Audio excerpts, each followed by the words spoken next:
This is Michelle Hoffman from the Science Desk. You're listening to Smart Talk. The Mike Nowak Show starts in 3, 2, 1. Splash. Splash. Mike Nowak is another American gardening great, the Ed Murrow of gardening. And thanks to our colleagues on Gardener's Question Time for introducing us to him. The Mike Nowak Show with Peggy Malecki. It's a fun and informative couple of hours of expert chat. And every so often, the host, Mike Nowak, sounds off about a pet hate. Fellow gardeners, I will tell you how insidious, how serious a menace Latin is. Even though Latin is a dead language, folks, it's been dead for centuries, it is taking over our way of life, taking over our gardens like mint takes over our gardens.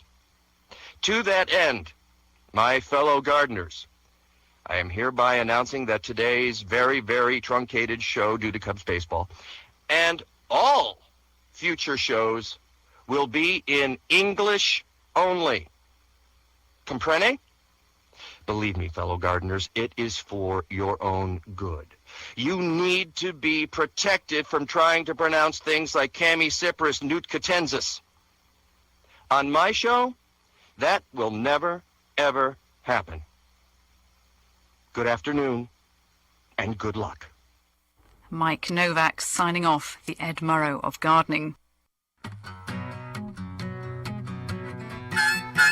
It's the Mike Nowak Show with Peggy Malecki. Green, gardening, and environment radio. Flavored with a dash of humor. Welcome to intelligent, irreverent talk about plants and the planet they grow on.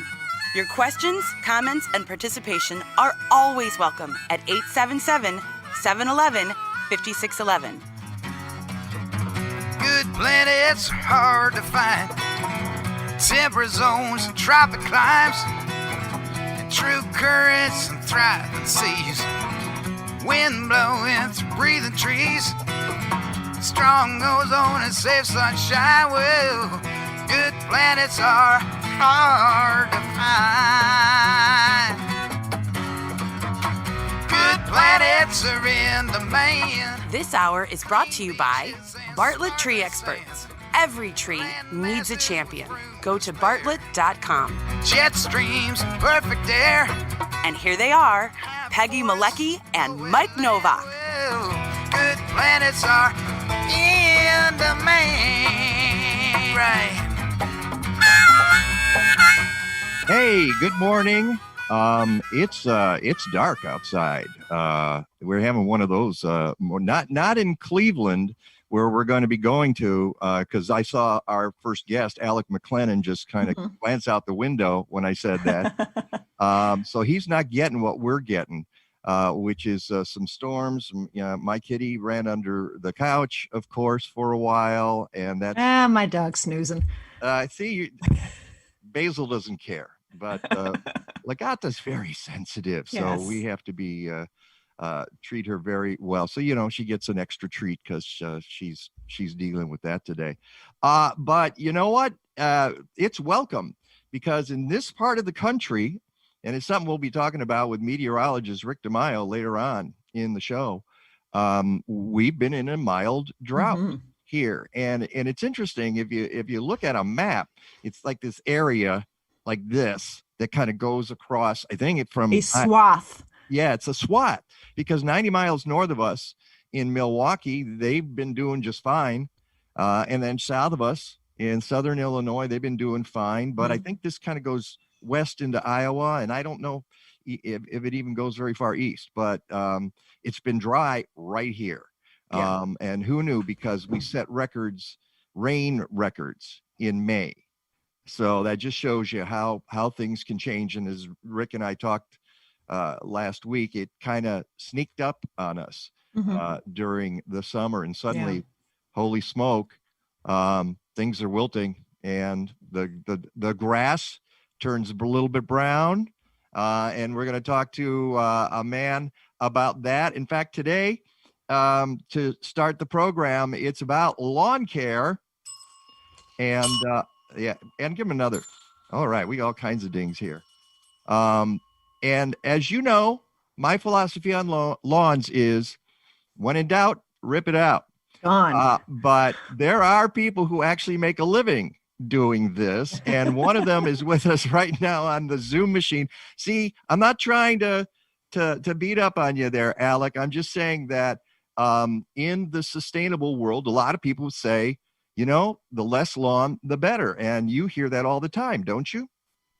Yeah, it's something that over the last 10 years or so has been kind of popular, and I'm all for the less lawn the better, but it's hard to play soccer or football or run around in the backyard on vegetables, so I think lawns have their that place. could be messy. Yeah. The lawns definitely have their place, and if you take care of it the right way, then it can actually be a benefit to the world rather than a detriment. Absolutely. So there is a place for lawns. In fact, 2 weeks ago, we had Ryan Anderson from Midwest Grows Green, and you work with them, right? Mm-hmm. Yep. How did you get involved with Midwest Grows Green? I don't remember how that happened. I came across some of the work they were doing and was impressed with kind of the advocacy, and so just connected with Ryan and offered to help out however he wanted, and that's turned into kind of doing some consulting work for them. Mm-hmm. Fantastic. I'm glad you are, because Midwest Grows Green Ryan is based here in Chicago, but you're in Cleveland, Ohio. Your company is also in Akron and Columbus, Columbus?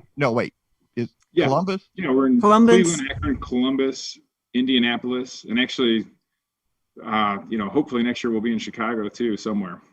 Ooh, excellent. Good Nature Organic Lawn Care is the name of the company, and that link is on my website, MikeNovak.net. You can go there, but their website is www.whygoodnature.com, as in why have a safe lawn. I know why I would like to have a safe lawn, and a lot of people would like to have a safe lawn. And why don't you tell us a little bit about how the company got started, because you were kind of an upstart kid, weren't you? And it involves your dad a little bit, doesn't it? Yeah, look at that. Yeah.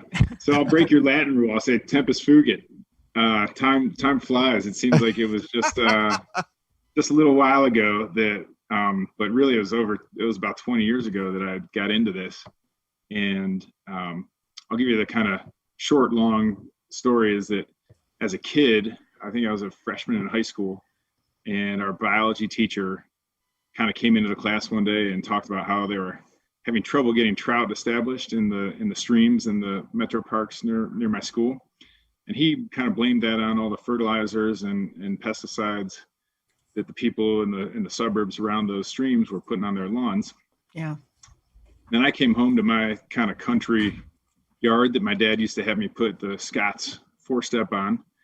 And he had his, 20 bags of weed and feed out for me to put This down. is what I give the cross here when I hear weed and feed in the 4-step program. Well, it's the 4-step continuous loop program. It is, yeah. And anyway, so he had his bunch of bags that I was responsible for pushing those around. And I said, well, Dad, I just heard that's not really good to use. And there's a stream down the way. And so I'm sorry, but I'm not putting those down. And he's kind of a authoritarian kind of a guy. And we fought about it for a while. And eventually he said, all right, well, that's fine, but you've got to figure out something else to do. So in high school, I went to the library, and found a book by Warren Schultz. It's called The Chemical-Free Lawn, and kind of figured out how to take care of my parents' lawn organically. And that was great. No big deal. Went to college and studied engineering, and then got out of school and thought, I don't really want to be an engineer, and thought I'd like to start a business. And the idea of offering an organic alternative to what was out there at the time seemed like a good idea. So that's basically what I did. And the rest is history. Right. Yeah, and that's more than 20 years ago, right? Yeah, it was about 21 years ago. And it's good to hear that not only are you successful, but you're expanding your operation. Go ahead. Yeah, sorry. I was going to say it's not a overnight process, but it's good to see that people are more and more interested in not using chemicals on their yard and more willing to not have perfection in order to. Let me say something about that and the business aspect of it, which is that about 18 years ago, I was involved in starting an organization called the Midwest Ecological Landscape Alliance. Okay. And this was the kind of stuff we talked about and doing landscaping sustainably. And at the time, there were very few organic or natural lawn care companies. And I thought, well, that's going to change in 18 years, whenever they're going to spring up all over the place. And I don't think that's true. I still feel as though there are not enough of them around. I mean, you're coming to Chicago, so it means it must be a market that you think you can succeed in, which tells me that maybe there aren't enough right now. Yeah, I mean, it's still a pretty niche service, that's it doesn't appeal to everybody. And it's more difficult to probably achieve that perfect looking lawn organically. Mm-hmm. So you kind of have to, it's just a harder thing for a company. It's a different kind of a business that you have to have. You can't just switch from being a chemical company to an organic company because it's not just switching products. So I think it's a little bit of a challenge, and I wish there were more people. What I will say is positive is that you can tell that the market is interested in it because there's more companies that are kind of marketing themselves. Okay, I've got to put you on hold here. We'll be right back to Alex McLennan, and we're talking organic lawn care. It's the Mike Nowak Show with Peggy Malecki. What I want to get into is what to do. The pressure that lawn care services get from clients. And I think it's a pressure that other parts of the green industry don't experience for some reason. It's the idea that no, we can, where's the garden, just make it look good, where the lawn is, make it look perfect. And I think there's still a lot of that out there. Don't you, Alec? Yeah, I definitely do. I can talk about that. I have some theories on that. Oh, good. I'd like to talk, and then let's get into what's happening in the fall. Why this is a good time to be working on your lawn. And I would say what to look for in seed. Yeah, how to choose seed is not a bad thing. With so many new options coming out of eco lawn options and Clover. Yeah, we had a chat about that just the other day. Alec and I did. Okay. Hummingbird in the rain out on the feeder. You serious? Yeah. Oh, how about that? I wasn't supposed to rain at all this weekend here. You told me that. Now I realize we're going to get your storm tomorrow. Yeah, and apparently, and I don't know if they're going to go to Cleveland, but we're supposed to get rain pretty much all week. So I was looking at the forecast, and like I said, it's the first time we're going to get serious rain in a while here. So people are pretty happy. A lot of it's just a steady rain, so that's a good thing. That's great. Yeah. At least this morning. Tonight might be heavier, but I know with the clay, my parts of my yard are just massively cracked. Yeah, yours is. I feel sorry for you because I've seen what happens to her yard. It gets all dried out in cracks, and mine not so much because I just think I have better soil here. But I've also been working it for 20 years, and I've managed to control it, and it absorbs water like a sponge in my yeah, it's like the back section. I have really bad flooding on my block, and the back section, it's so compacted. I think that's why it's cracking. And also, you've had neighbors change the topography. Yeah. Which, especially stuff on the next block. Yeah, one of the things, Alec, that Peggy had, people on the next block just changed the topography. So now that she is like a byway for the water, it just rushes through her yard down, kind of a downhill thing. It's not good. That makes it a challenge. Yeah. Get some nuts heads growing. Back there. Actually, the palm sedge loves it. Yeah, the sedges love that stuff. That's what I was just thinking. Yeah, all those sedges, most of them do. I can't tell you. Welcome back to the Mike Nowak Show with Peggy Malecki. We'll get into that in a second. We're talking to Alec McLennan from Good Nature Organic Lawn Care, based in Cleveland, Ohio. He's moving out. He's spreading like sedges across the Midwest, which we were talking about during the break. Which is better than spreading like crabgrass. That's true. Yes. Notice I didn't use that. Mm-hmm. But when we left, we were talking about the rise, how difficult it is to do a business like this. And during the break, one of the things I mentioned to you is that there's a lot of pressure from clients who say, we want a perfect lawn, but we don't want any chemicals. Can those two work together, Alec? Yeah, I mean, we try to kind of bring their expectations down just a notch from perfect. I think if that's someone's main priority, then the organics maybe not the best approach. But in many cases, our organic clients will have a way nicer looking lawn than a chemically treated lawn, next door. There's a lot more that goes into having a nice lawn, which we'll get into, later with the seeding and things, than just the fertilizers you put on it. So you can absolutely have a great looking organic lawn without using all the chemicals. Yeah, we've talked to people here in the Midwest who do that, and you've got to be able to tolerate a few. I don't even like to call them weeds, because then people are reaching for the chemicals right away. But because it's biodiversity, how about that? That's right. It is. Extended family on your lawn. Something like that. Yeah. So, what do you tell people about just being a little more accepting of their lawns the way they are? Well, I think we try to put lawns in perspective. I mean, it's not the end of the world if your lawn has a little biodiversity in it. But I think I have this theory that so much of life is out of our control, and you go to work, you're getting yelled at, or you're trying to work from home and your kids are yelling at you and all this stuff's going on. And then you go out to your lawn and you just want it to be, you see some weeds and you feel like they're taking over and you just feel out of control. So being able to control those weeds and control what people can control gives them a sense of peace.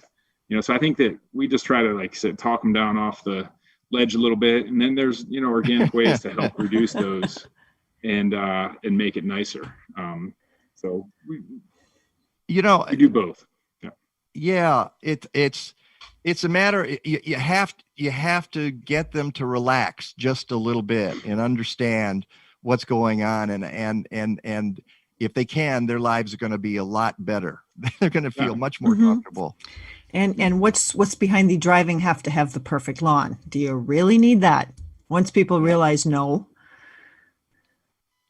Yeah, and I think that on top of that, in addition to that, you can have a much nicer lawn that's thicker and fuller and stays greener during the summer than if you're putting all the salts on it all the time. So there's benefits to doing it organically too. It's just not perfection. Good for you. Okay, well, let's talk about that. I mean, we got a few minutes before we break again, but why is fall such a good time to work on your lawn? Yeah, so really everyone thinks of spring as the beginning of the plant, the season for plants or lawns. But really fall is definitely the start of the season. It's when it's replenishing itself. It's putting its energy into root growth more so than top growth. So you really want to, this is the most important time of year to do things to take care of your lawn. And I know that seeding is something you want to talk about. And right now, grass seed germinates best in warm soil and cool air. It grows best with cool air or cool season grasses. So right now, the soil is about as warm as it gets compared to the spring when you're coming out of 6 months of winter and the soil is like freezing cold. Grass seed's not going to germinate that well. So if you can seed right about now, grass seed will sprout well, and then the cooler nights are coming, cooler days, and some moisture, is coming today, and that helps. Yeah, headed your way there, Alec. Headed from Chicago. We're sending it to Cleveland. That's right. So the moisture helps get the grass established, And so you get all fall for those roots to get established, and then you get another good spring for the roots to get more established before it has to face its most stressful time of the year, summer. So as opposed to if you seed in the spring, it doesn't really get time to really get a good root system established before it has to face summer. So now is the perfect time.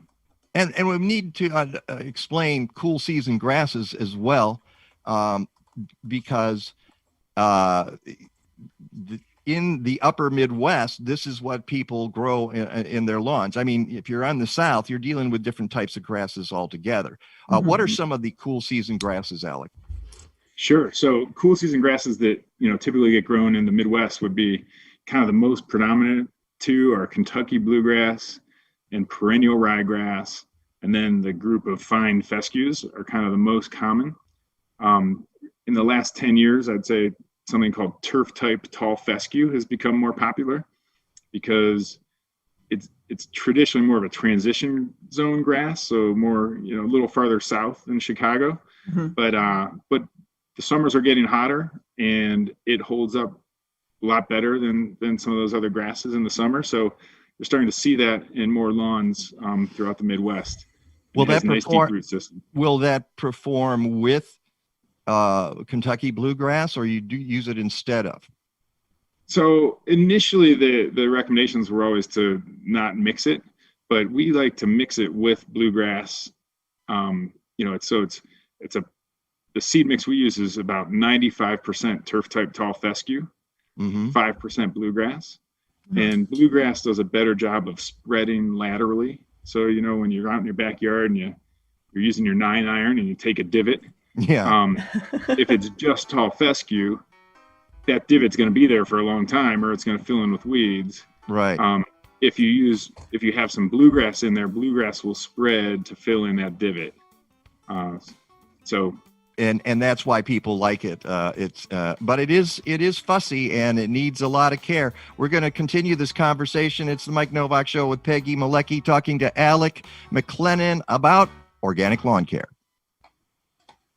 I'm fascinated, Alec, by that transition turf. I wasn't aware of that, so that's something that's kind of new to me. Go ahead. I'm sorry. Is it readily available? Is what I would ask. Yeah, absolutely.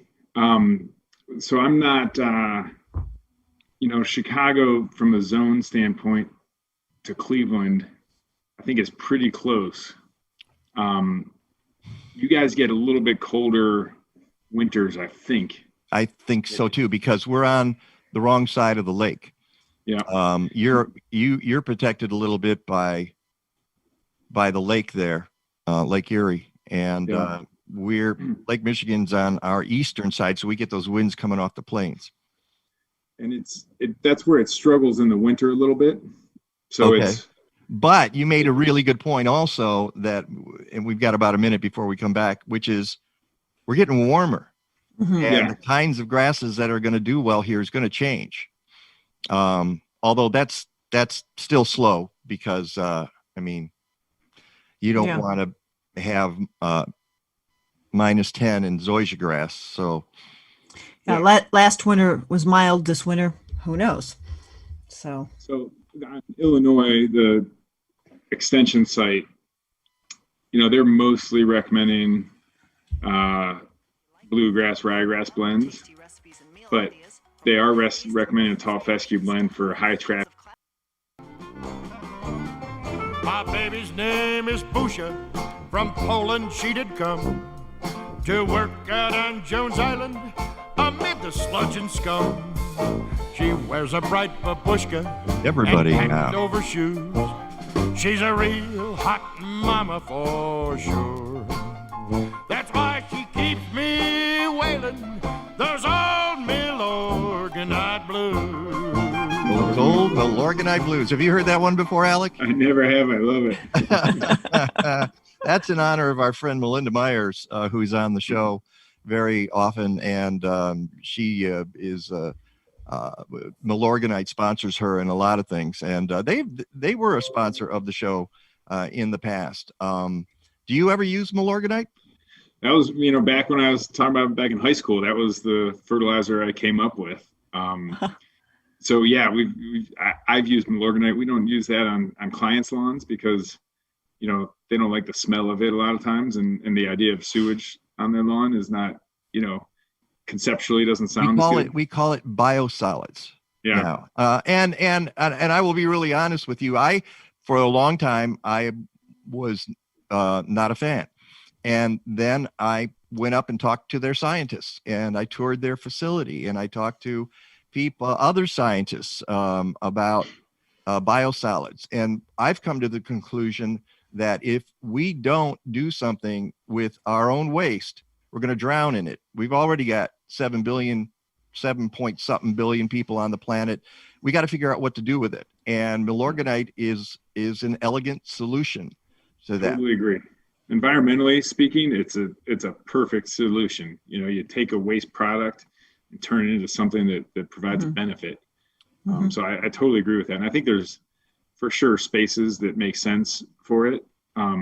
Sometimes someone's postage stamp back lawn, they may not love it, but it's well, you know, on a postage stamp back lawn like mine, the only reason that I have a lawn is so I can walk barefoot in my garden. I'm not putting anything down on there. Maybe some compost occasionally, but mostly nothing. And just overseeding from time to time and making sure that the ground doesn't get compacted and everything's fine. And if I have a weed or two, I pull them. If I get, you know, and again, like violets. Are violets a weed? They're pretty flowers and they help support butterflies. A lot of caterpillars like them, yeah. Yeah. So the same thing as clover. Clover, there's another one. I'll bet you get people who tell you that they want to get rid of their clover. Sure. Yeah. That's another one where we try to reframe things for people, both with violets and with clover, but especially clover, because obviously, you know, the coolest thing about clover is it fixes nitrogen. It pulls fertilizer from the air down into the ground and it feeds the lawn along with it. Everyone thinks, you know, the clover is going to take over their grass, but it really doesn't do that. It helps the grass along with helping itself. So our solution to that is if people have patches of clover that they don't like, sometimes the patchiness is what they don't like. We try to get them to have us add clover to the rest of the lawn so that it's more uniform. Yeah. And that can look great. And it's supporting pollinators, of course. You know, we're talking about bee loss. Why wouldn't you put clover in your lawn? And and you said what I tell people all the time, it's taking nitrogen out of the air for free, putting it into the soil for free.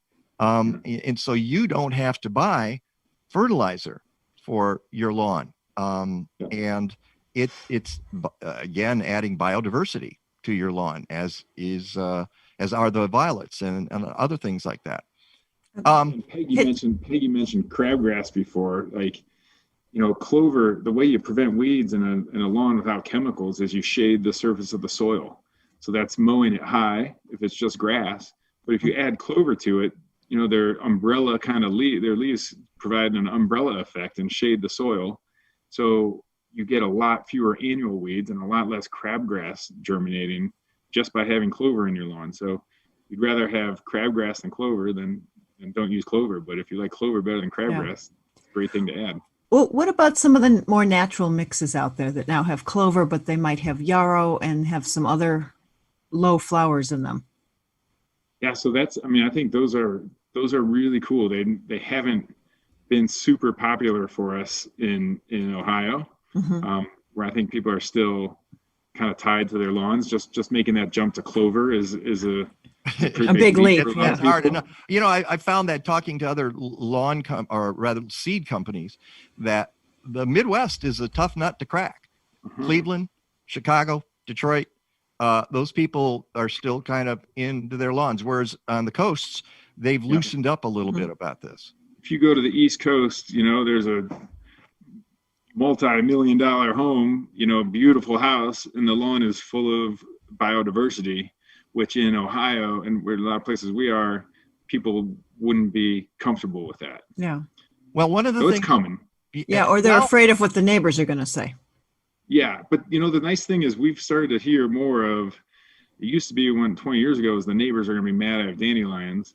And now the neighbors are calling us saying, hey, my neighbors are gonna be mad I'm using chemicals, so I'd like to try to not use that. So it's nice to see that pressure going. I am glad to hear that. It is so cool. Yeah. And one of the things we're talking about is, we're on Lake Michigan, you're on Lake Erie. We know what happens to Lake Erie every summer. I didn't see a story on it recently. How are the algae blooms this summer? There's been a few other things in the news. The algae blooms haven't really made the headlines. Yeah.